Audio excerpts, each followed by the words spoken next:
साथियों, आज हम बात करने वाले हैं एक महत्वपूर्ण बिंदु पे कि प्रिवेंशन ऑफ करप्शन एक्ट में बेल को आर्ग्यू कर रहे हैं, खासकर एंटिसिपेटरी बेल को। तो क्या क्या कानूनी प्रावधान है, क्या क्या नियम कायदे हैं, ताकि सुगमता से हम बेल प्ली को मूव कर सकें। आप एक एक पॉइंट को जो है नोट डाउन करते हुए चलिएगा। एंटिसिपेटरी के लिए पहले कानून क्या था? धारा 438 सीआरपीसी। अभी कानून क्या हो गया है? 482 482 of BNSS। What it says? Direction for grant of bail to person apprehending arrest. अब इसके लिए रिक्वायरमेंट क्या है उसको जो है अपन नोट डाउन करते हैं। When any person has reason to believe that, किसी व्यक्ति को यह कारण है बिलीव करने का कि वो अरेस्ट हो सकता है, that he may be arrested on allegation of having committed a non bailable offence, कि ऐसा आरोप है जो कि जुड़ा हुआ है नॉन बेलेबल ऑफेंस से, तो वो अप्लाई कर सकता है हाई कोर्ट में या कोर्ट ऑफ सेशन में बेल के लिए। और उसमें कोर्ट जो है अगर बेल ग्रांट करता है तो अपने आदेश में लिखेगा कि यदि ये गिरफ्तार किए जाते हैं तो SHO या IO इन्हें जमानत पर रिहा कर दे। तो एंटिसिपेटरी बेल कब अप्लाई करेगी? जब हम कस्टडी में नहीं है, गिरफ्तार नहीं हुए। और गिरफ्तार हो गए तो एंटिसिपेटरी बेल लाइन नहीं करेगी, आपको अप्लाई करना होगा रेगुलर बेल। क्लियर हो गया अपने को? जिसके लिए प्रावधान है धारा 480 या धारा 483 BNSS में। जब भी हम एंटिसिपेटरी बेल को मूव करते हैं तो आपको ये बात दिमाग में सेट कर लेनी है, जो प्लीडिंग है आपकी उसमें आपको स्पेसिफिक करना होगा कि एलिगेशंस जो है फॉल्स है। सिर्फ कह देने से काम नहीं चलेगा, एक प्रॉपर स्पष्टीकरण फाइल पे होना चाहिए, और अगर वो नहीं है तो आपको एंटिसिपेटरी बेल नहीं मिलेगा। दूसरी बात, कस्टोडियल इंट्रोगेशन की रिक्वायरमेंट क्या है, ये भी डिसाइडिंग फैक्टर होता है एंटिसिपेटरी बेल में।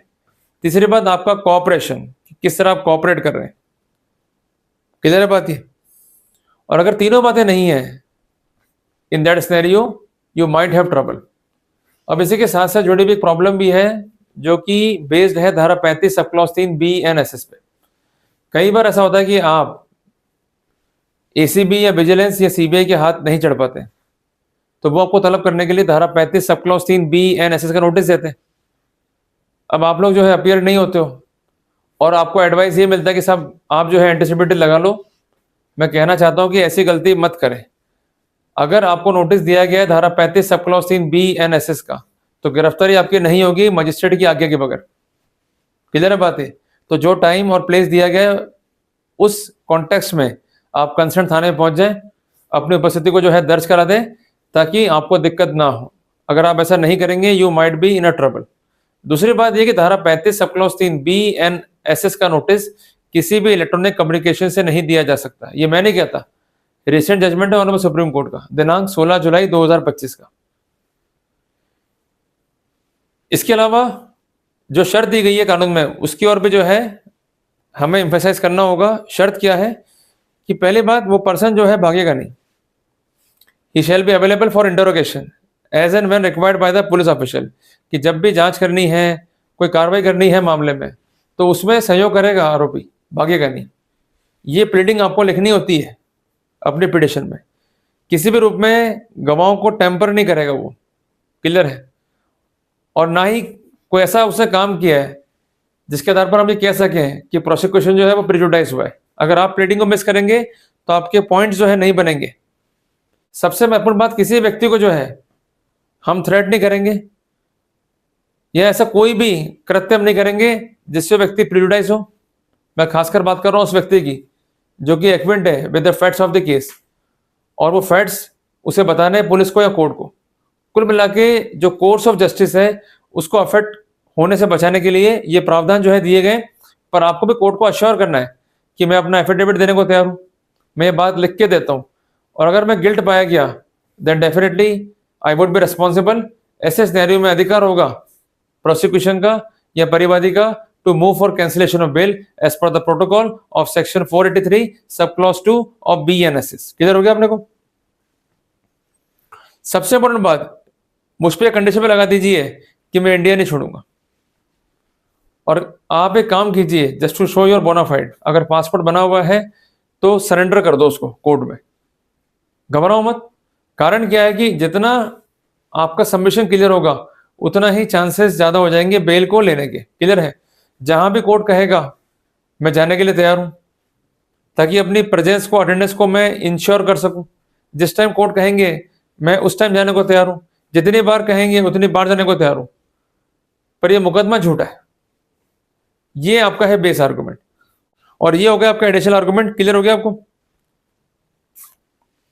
अब जब भी मूव कर रहे हैं एंटिसिपेटरी के लिए, इसके अलावा ये भी ध्यान रखना है कि जो भी एलिज आरोप है उसे पनिशमेंट कितना है। अगर पनिशमेंट 7 साल तक है तो क्या कारण रहा कि पुलिस ने आपको 41A CRPC का लाभ नहीं दिया, या धारा 35 सब क्लॉज 3B NSS का लाभ नहीं दिया?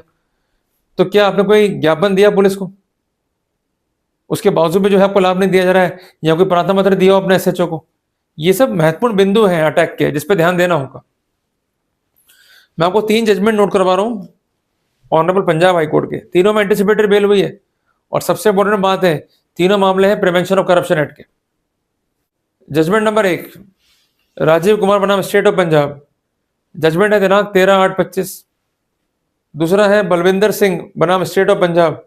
जजमेंट है दिनांक 13/8/25। पिटिशन नंबर है 44294/2024।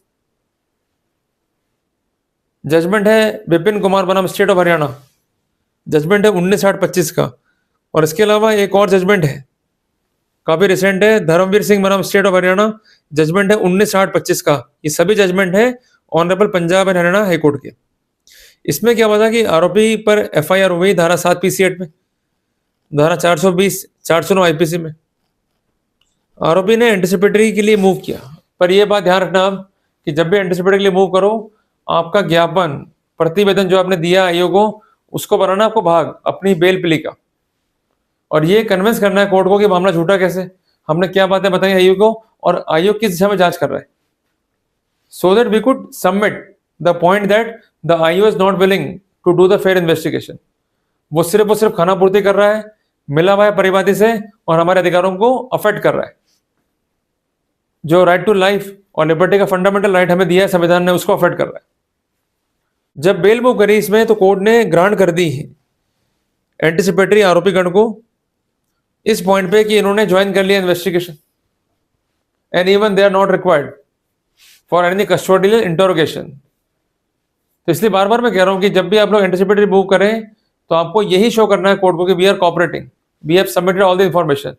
इवन कई बार हम थाने होकर आ गए, या हमारे जो काउंसिल साहब हैं वो थाने होकर आ गए, और सब डॉक्यूमेंट्स हमने सबमिट कर दिए इनको, इसके बावजूद भी इनका रवैया जो है वो गलत है, अगेंस्ट लॉ है।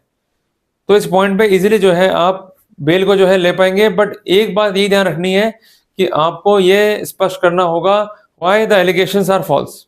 अगर ये पॉइंट साबित नहीं कर पाए, इसके समर्थन में बिंदु नहीं रख पाए, नुकसान आपका ही होगा, फिर मत करना।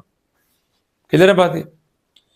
ओके, कोर्ट 2 चीज देखता है कि आपका कॉपरेशन क्या है, दूसरी बात रिक्वायरमेंट है या नहीं है रिगार्डिंग द कस्टोडियल इंटरोगेशन।